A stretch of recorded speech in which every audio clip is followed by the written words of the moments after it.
Before you begin this SOP, make sure to tie your hair back with a hair tie if needed. Then, grab your favorite pair of safety glasses. Next, make sure you're wearing closed-toe shoes, pants that cover your entire legs, and a shirt that covers your shoulders. Since we'll be working with fire, you will want to know where the closest fire extinguisher is. Shown here is your Bunsen burner, specifically the gas input valve connected to the base. Shown here is going to be your air port. Controlling this by shutting it entirely or opening it will allow more air or less air to reach the flame, thus controlling the overall height of the flame itself.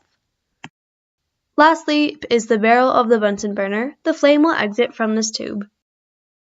Not attached to the Bunsen burner is a foot-long rubber gas hose and wooden safety matches.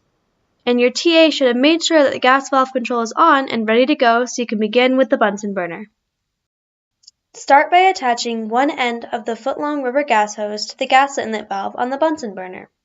Then, take the other end and attach it to the gas valve at your workstation. Wiggle tightly to ensure that there are no leaks, and double-checking is always good. Then, you are ready to do the next step. Next, turn on the gas valve. You should hear a hissing noise from the gas escaping the barrel. Light a wooden safety match and go back and forth over the barrel itself. However, if no flame starts, then put out your match in a jar of safety water and turn off the gas valve. Try again by turning back on the gas and repeating by lighting the match and going back and forth over the barrel. If done successfully, you should see a flame like the one pictured here. Next, we will discuss the various types of flames and what they can be used for. Shown here is your safety flame. This is the flame that comes from when you initially light the Bunsen burner and is produced when the air valve is entirely closed. This flame should not be used to heat up anything and is rather just the starting point for when you operate the Bunsen burner.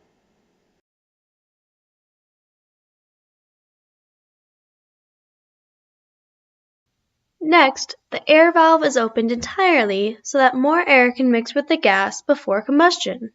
This will allow a larger flame that appears bluer in color, and this is going to be called a roaring flame.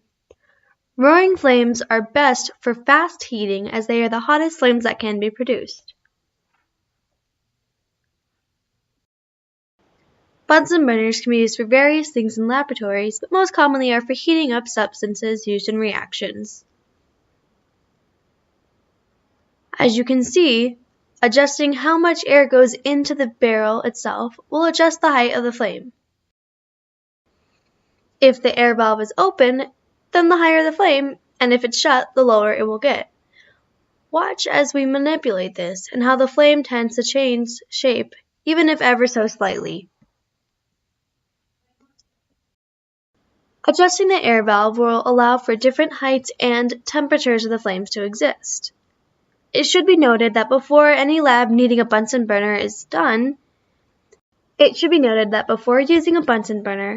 the TA or the lab manual to determine what height will be best for you. When done using the Bunsen burner, shut off the gas valve. Dispose of all the waste matches into an empty trash can nearby. Since only water was used for this waste, you can safely dispose of it down any nearby sink drain.